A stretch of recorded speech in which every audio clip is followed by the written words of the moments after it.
Well, hello. Um, it's been a while since I've done one of these, and I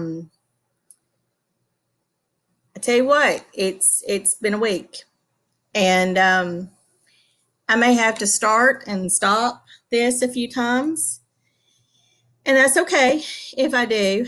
But I think what I have to say is important, and I'm probably going to upset a few people, and that's okay too. Um, but I'm going to talk about the Black Lives Matter um, situation that's going on in our country right now, movement. Sorry, I shouldn't have said situation, Black Lives Matter movement. And why it's our fault as educators and our fault as, if you just want to say, Eurocentric people in a way, that we've come to this in this country. Um, so before I just dive into it, let's just move into it slowly. And let me just say, if I smoked, this would be me this week. And not because of the Black Lives Matter movement, but because of the things I have seen on Facebook. Whew, y'all will just take something and run with it because it's on Facebook, so it must be true.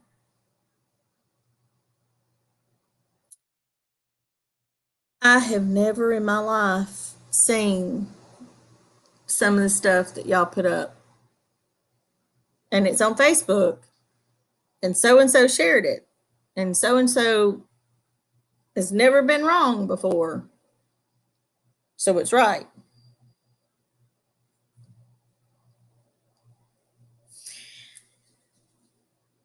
So let me start with a story. And I'm going to explain why I feel that we need to do better, both as one human beings, two Americans, and three if you're an educator. Okay. Back when I was getting my master's degree, I substituted quite a bit. And I substituted for two or three different teachers all the time.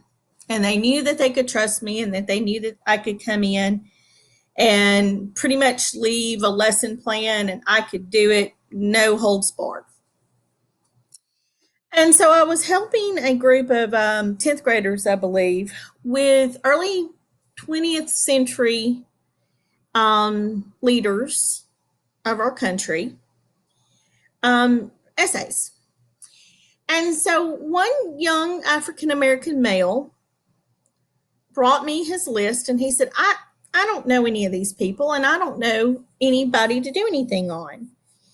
And they really weren't allowed to like overlap. You couldn't have, 30 of the same people doing the same person. And I said, well, let's just look. So we were going down the list and I said, oh, look here, W.B. Du Bois. He would be perfect for you to do in research. Who's that?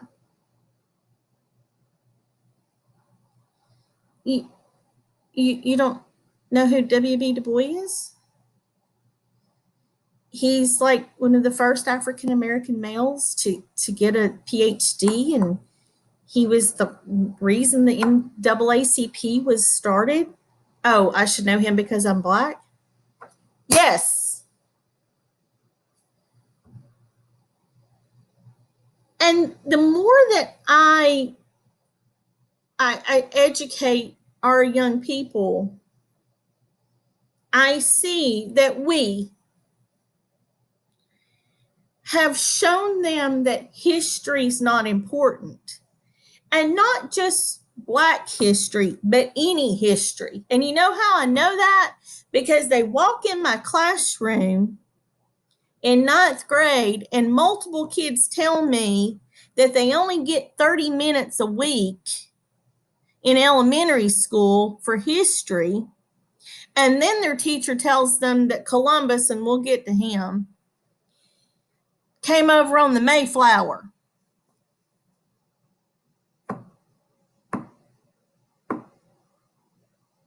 So why are we surprised when kids don't know their history, when kids don't know anything about history? Why are we surprised when kids don't take history serious? And we ask them to respect it, and they don't because they don't know it. I got a great look into the future of a history book, and it's blank. Because we're going around and we've told kids that nobody's history is important, only what we've chosen. And we're going to gloss over a lot of bad stuff about it.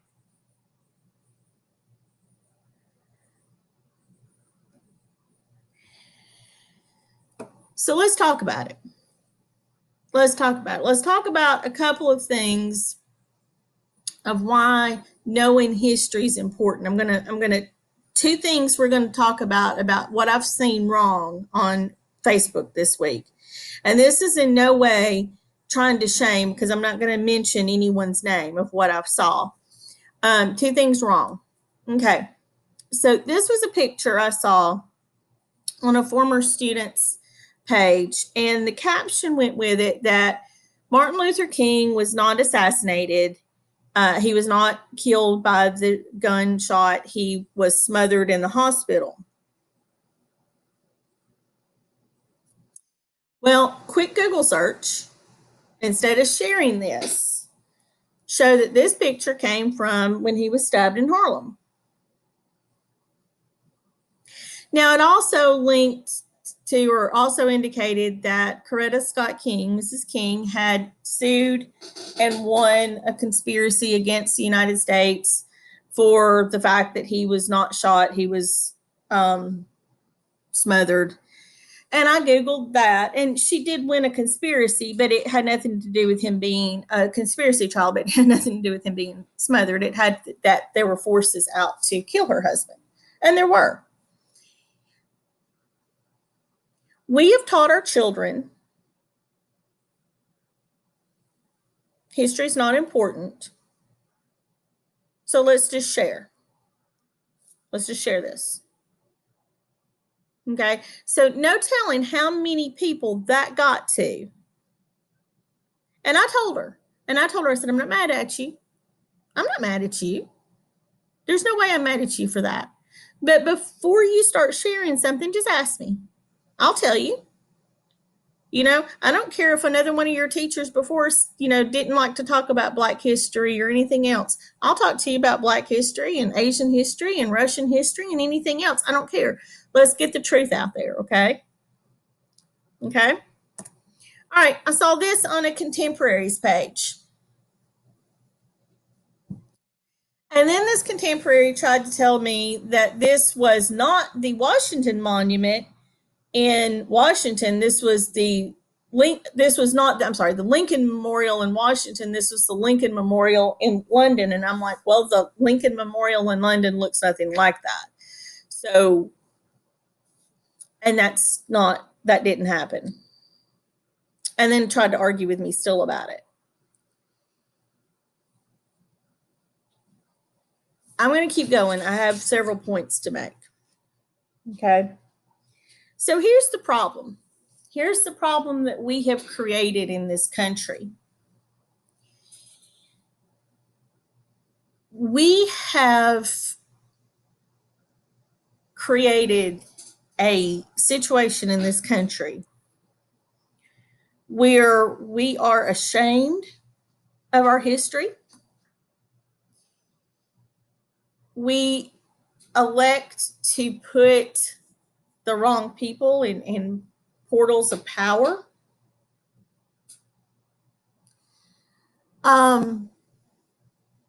We don't like shameful history. And now we're mad that it's coming to bite us. And look, I'm not saying that, like, not everybody that own slave, that not everybody that's in the South owned slaves. I'm a Southerner. My family, as far as I know, did not own slaves. But I'm just going to take the royal we. Okay. We took slaves and brought them to this country. And we told them that their lives didn't matter. We told them that their culture didn't matter. We told them that their religion didn't matter. We told them that their family didn't matter when we sold their family out from under them as a tactic to keep them under control. We told them that. We told them that time and time again. And then when they were freed, the whole country told them, because this is what kills me, when my students don't have a clue that the North had slaves too, because we haven't told them the history. And I'm like, no, the North didn't want the freed slaves any more than the South did. Had Lincoln been killed, had not been killed, maybe there would have been somewhat of a different Reconstruction plan, hopefully. But we showed them after the slavery ended that their lives didn't matter either, because we didn't help them acclimate to a new life. We didn't help them with education. We didn't help them with learning new trades. We didn't help them. We showed them again. Their lives didn't matter.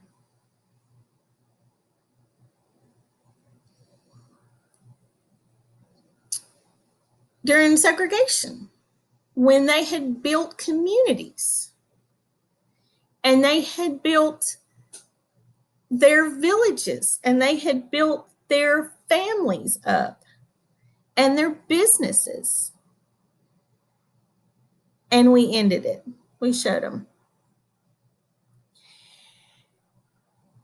And we've kept not only African American children, but all children from learning history and learning a lot about history and learning a lot about important history. History that I could go on and on and on about. They shouldn't have to come to my classroom and learn about Madam C.J. Walker.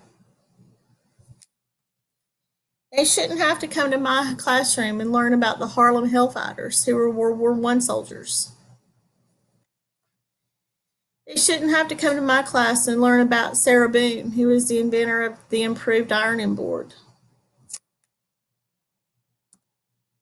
Shouldn't have to come to my class to learn about Garrett Morgan, who invented the 3-light traffic light. And and I'm going to be honest, this is something that I'm taking on new, that I'm going to expand on this year. I have always had up something about most of these people in my class during Black History Month, but this is going to be something new I'm going to continue on with the rest of the year. But my point is that we have taken away their history while demanding that they respect other parts of history. We've taken away them knowing about who W.E.B. Du Bois is, because it might be controversial, or Madam C.J. Walker for some reason. And then We demand that they respect other parts of history, and that's not fair. And then that's why we see things like this. Now, let's talk about this for a minute. Because honestly, as a Southerner, I have opinions. Most of you who know me, this will not surprise you in the least. It should have never got to 2020. Um, these statues, for the most part, I'm going to say, with probably the exception of the one down here where it says these were racists, and I don't know this one for a fact. That one's, I know that one's in Nashville. I've seen that one. That's right before you get to Parthenon Park, I believe. But all of these, or most of these, were put up after the Civil War, like around the Jim Crow era. And this was put up as a direct measure. If you hear that, that's my dog. He's getting his booty scratched, and that's his favorite thing. So if you hear a weird noise, that's what that is. All of these statues were put up as kind of a, excuse me, an F you. Stay in your place, stay in your lane, know where you're supposed to be. And then we kept digging and digging and digging ourselves more into this situation where, you can't know that history. You need to know this history. I don't lie to my students. There was a thing this weekend about Columbus, and Columbus, people were outraged about Columbus's statue being thrown into the harbor. And we talk about Columbus, and we read our article about him. Was he a hero or was he a villain? And the only reason he became a hero in American history is because the Knights of Columbus, they wanted a Catholic hero, and so he trots in, and they make him one. I disagree with the disagreements going on about that. Did he really discover America? Well, you can't really discover something was, people were already there. Yeah, I get you. I say he put it on the map because nobody knew it was there before him. I mean, it's no different than an astronomer looking up in the sky and seeing a star that, for the first time that night. I mean, that star didn't just exist that night for that first time for that astronomer. So, I mean, I get it, and I'm going to come back to Columbus in just a second. Let's talk about this. These statues have no place in a courthouse and in a town square, but they do have a place in history. Just like maybe not a Columbus statue, but a Columbus plaque or a studying about Columbus does have a place in history, because here's my point. Everybody has a flaw. I was in a Facebook group over the weekend, and all of this had popped up, and this is a world history Facebook group. And someone popped in about my man Winston Churchill, and he was a racist too. And I was like, oh, and look, I'm not defending anything he did to the continent of India, but he did defeat the Nazis. And that's what basically someone came in there and said, say, look, I'm from India, hate what he did to our country, but he defeated the Nazis. And someone else popped in and said, if you take away and you look and you strip down everybody and what everybody has ever done in their life, you won't have anybody to study for history. And, if we're studying people for history, they either did something really, really bad, Hitler, or really, really good, Churchill. And, you can't find anything good that Hitler did. Not one good thing. I mean, there's groups all over the place. Would you go back in time and kill baby Hitler? if you knew about it. And so the point of the matter is that, you know, these men, this soldier right here, were on the base where it says they were racist. Was he? Or was he just a young man fighting for a cause he didn't understand? It's really, really easy to put our 2020 morals on somebody that lived a long, long time ago and say, well, they're wrong and they shouldn't have done that. Well, if they lived in 2020, no, they shouldn't have. But instead, we have to remember that while we don't need to put them in a place of merit and in a place of worship, we do need to understand that this was what they lived in that time period. And nobody's asking you to worship them. And nobody's asking you to put them in a place where we can worship them. Instead, let's put them in a place where it can be studied and we can learn from it. Because, guys, we're already seeing the problem with not learning about history, because we have dug ourselves in and not let a group of people learn about their history for so long. It's coming back on us, and it's coming back on us in a really, really bad way. But we cannot continue to keep pushing things under the proverbial rug, because we cannot let this come back again in 400 or 500 or 600 years for our ancestors. We can't. You know, and actually, I'm not going to come back to Columbus because he's not worth it on that point, because it's the same thing. His is the same thing as anyone else's. You know, it's not fair to him to put our morals on what he did towards what he did, just like it wasn't for anything else on here. Okay, and I think I made my point on that. Okay, so the last thing I'm going to talk about was one that just kind of like, ugh. And, you know, I'm going to have somebody that's going to disagree with me on that. You know what? Not that I'm going to say that, I get a lot of these people on Facebook that's like, unfriend me, I don't care. You know, if you're going to unfriend me over this, then were we ever really friends? Go on the wind. This one, when I saw these headlines, it didn't surprise me. I'll say this. And I happened actually to watch this in the middle of all this. I saw that it was on HBO Max, and I went, ooh, let me rewatch this, because it had been a minute since I watched it.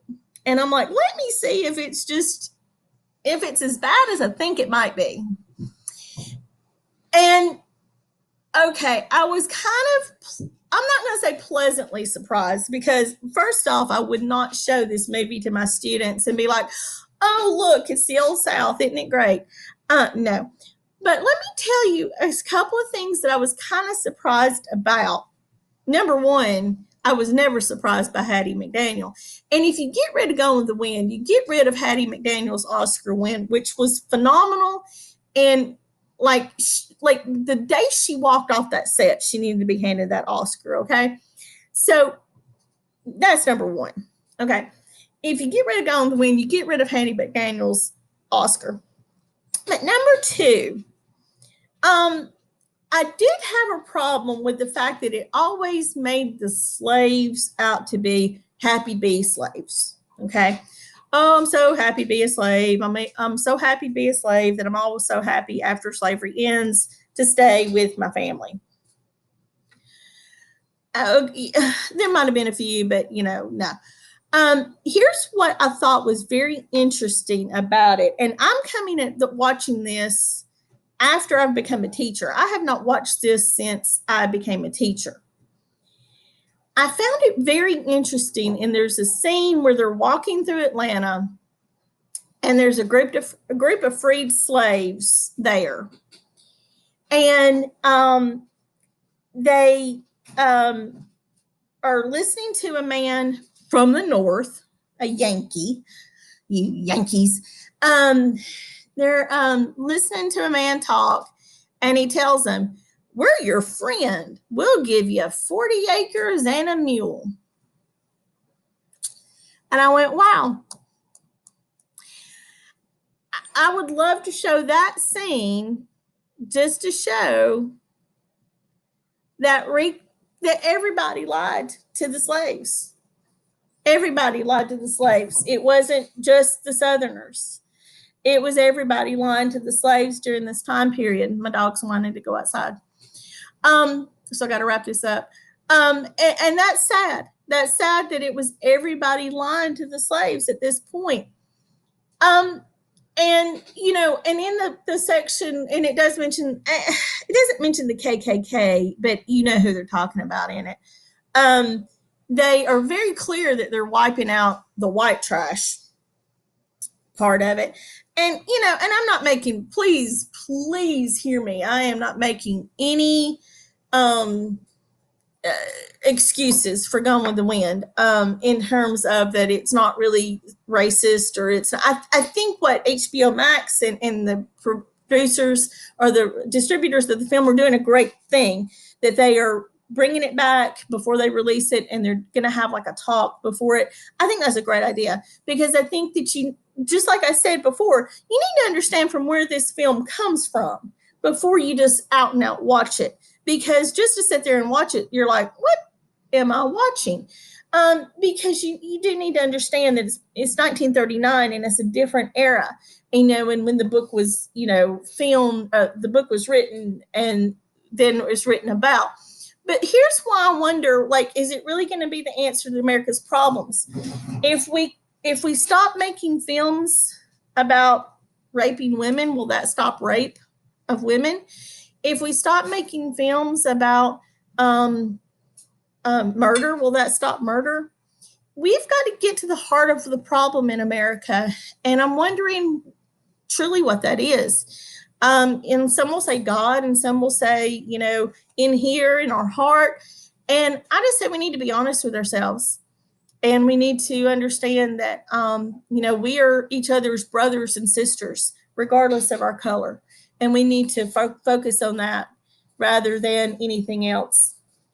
We also need to understand, I think this is my most biggest point that I want to make here. That was a really good grammar thing. My biggest point that I want to make here is that don't put your morals today on someone that lived so many years ago. We all have flaws. And I would not want someone from 500 years ago to 500 years from now to look at me and put whatever their morals are on me today. Okay. All right. I'm going to do another one in a few minutes, that will be maybe a little bit more controversial. We'll see. Have a good day.